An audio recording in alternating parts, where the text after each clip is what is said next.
Hello, my friends, and welcome back. Thank you very much for being with me again today. For me, help is help, and you have no expectation of anything in return. That means if someone helps someone else, that person who helped would not expect something in return, a favor or money, or, now I helped you, you helped me. You did it because it's voluntary and you did it without expecting that person to give you anything, but maybe, appreciate your help, and that would be it. Be grateful that you helped him. We have this war in Ukraine where we have billions of dollars provided by some countries to Ukraine, and it's called aid. They use the word help. Now, it's not hard to understand that the United States, as the leaders and the military and the companies who manufacture weapons, and the banks and energy companies, they are making a profit. So, including the politicians who are still in power and doing what they do best: serve. Now, it should be determined what exactly and who they serve. Well, we know that one too. Now, we have the war in Ukraine, and I can't help thinking that since the United States provides so much military help, aid, they do not ask something in return. And I think they do.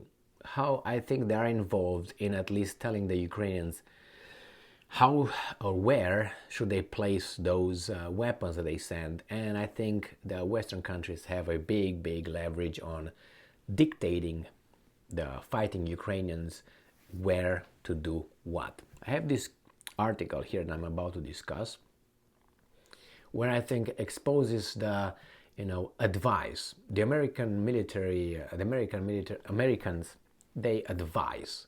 They're not imposed. They do not direct. They do not command. They just advise. They just tell you, hey, do whatever you want, but they give billions of dollars from our taxes. It's kind of strange, but anyway, that's my gut feeling. Okay, let's go and see what's going on with this article. So this article comes from Ukrainska Pravda, and it is from today, January 24th, 2023. This is the title. Western allies advise Ukraine to switch from Bakhmut to country's south front. So they just advise. They do not tell them. They have no influence over the Ukrainian military. And they just advise. I give you, $80 billion in military aid help, and I have nothing to say about it. No say. All right, maybe that's the way it is. Maybe things change. Maybe we humans have evolved in such a way, such a moral way, that we don't act as we usually act. US and Western officials have urged Ukraine to shift its focus from the battle for the town of Bakhmut in Donetsk Oblast to a potential offensive on the country's south, as US and Ukrainian officials told CNN. So it seems like they are working together. Quote, US and Western officials are urging Ukraine to shift its focus from the brutal months-long fight in the eastern city of Bakhmut and prioritize instead a potential offensive in the south, using a different style of fighting that takes advantage of the billions of dollars in new military hardware recently committed by Western allies. So I guess the thing goes like this. We're going to give you tanks. In the future, we're going to give you aircraft. F-16s, the Netherlands already said, just ask Ukraine and we're going to give it to you. But you need the US permission, as well as you need the German permission for Leopard 2 tanks. Even though the Poles said, we're not going to ask, we're going to send it anyway, but let's go to the procedure so we don't put you in a bad posture, the Germans, ignoring you. That's basically what happens here. Anyway, they follow the protocol, but the Poles said, we will send them anyway if you say yes or no, Germany. So that tells you what? A lot. Anyway, so here we have the Americans telling, the advising, urging, don't focus on Bakhmut, which tells me it's kind of done, or at least it's fierce fight over there. We're going to give you tanks, and anything that we're going to give you, just pinpointed to the south, that is Crimea area, and go that way. That's a plan. That's a good plan. The problem is to get over there, your shipments could be hit by Russian missiles if they still have them. If we look at what the Ukrainians are saying and the Brits, they're already done like 20%. They're short 550 missiles. That's all what the Russians supposedly still have. Precision missiles, not S-300, which are bad. You shoot them there and they go that way, according to the same sources, because the Russians are so dumb, they don't do anything right. Nothing. So let's see what else these guys are saying in this article. Now, it says here that CNN reported that Ukrainian troops have been going toe-to-toe with the Russian forces on the Bakhmut front for almost 6 months. The city is almost completely destroyed following intense Russian attacks. And I'm quoting, "It is a brutal and grinding fight," end quote, said a senior Western intelligence official, adding that each side exchanges 100 to 400 meters of land per day and exchanges several thousand artillery rounds almost daily. Background. On 20th of January, German media reported that Germany's Foreign Intelligence Services, BND, is alarmed by huge losses the Ukrainian army is suffering in fighting against Russian forces in Bakhmut.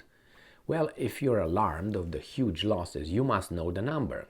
Can we have it? Why not? You see, they know they have the number, but they're not going to provide it. Why? Because probably it's huge. Because the number would be little. They will say, yes, only 3 Ukrainians died. But probably is more than that. Not probably, certainly is more than that. So they will not tell us that. That's information. This mass media cannot get that information. They keep their lip tight, you know. It's just when they tell you that it's a free mass media, there's certain kind of information that they get, but they are told to keep it there. That free mass media, remember Nixon? You remember when the Watergate scandal? The mass media said it and all that, and how they tapped this and tapped that. It was great over there. They couldn't stop it somehow. WikiLeaks said some certain things. Well, Assange is a criminal. There you have it. It's a difference. Now you have, if you want, Snowden, Edward Snowden. Oh my God, he's again traitor and all that, and the Espionage Act and blah blah blah. Okay, nowadays keep it under a lid. The Americans don't say anything. Remember when Ursula von der Leyen, the so-called president of the European Union, came with there's about 100,000 Ukrainians that died there, blah, blah, blah, blah, blah. The guys, they all jumped up and said, what? Nobody said anything after that. She made a mistake, I don't know, but she came with a number. You are forbidden. You can't say that. That tells you the free mass media how it operates. It operates how the government, tells them this and that. So let's get going and see what else these guys are saying. At the same time, the Institute for the Study of War, ISW, believes that the Ukrainian defense of Bakhmut is a strategically sound operation, in spite of the price that the Ukrainian side has been paying. Now, the thing with beliefs are things that are not really accurate. I can say, I believe a pig can fly.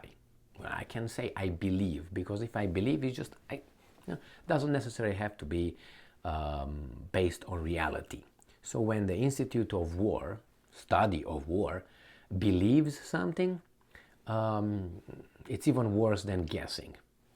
All right, I believe, because I can believe whatever I want. I believe that I have 3 heads right here. I can believe whatever I want. I can say I have 3 heads. Now, I'm sure my assessment. Anyway, don't get tangled in that little thing. So, I think what's going on here is like this. It's like a family affair or matter.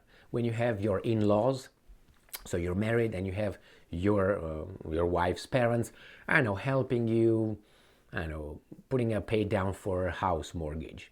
And they say, we're going to give you this and so on. And when they provide you that, okay, to help you, obviously you're going to give that back, or maybe not, depends what kind of family you live in. Now, from that point, the in-laws think that they have a say in your family affair between you and your wife. Well, they don't. This is how this seemed to work here in with the U.S. U.S. gives Ukraine weapons and all that, but they have a say. And that's, you say, well, it's normal, Emil. I mean, what do you want? Well, if it's normal, then don't tell me they just, they're not involved. They're not actively helping these guys. They're not part of the war. I think my gut feeling that covers my ass, I think they are actively involved in the war in Ukraine once they send something deadly that kills the opposite, the enemies. I think if you provide Ukraine with a weapon, with information, with intelligence, with support, with this and that, with strategy, you are involved. Why? Because your actions have an effect on the enemy, deadly effect. Therefore, you have to eliminate that threat, don't you? I mean, why do you shoot at an enemy? To eliminate a threat. Well, if the threat is over there with those guys providing weapons to your enemy to shoot at you, otherwise they will use baseball bats.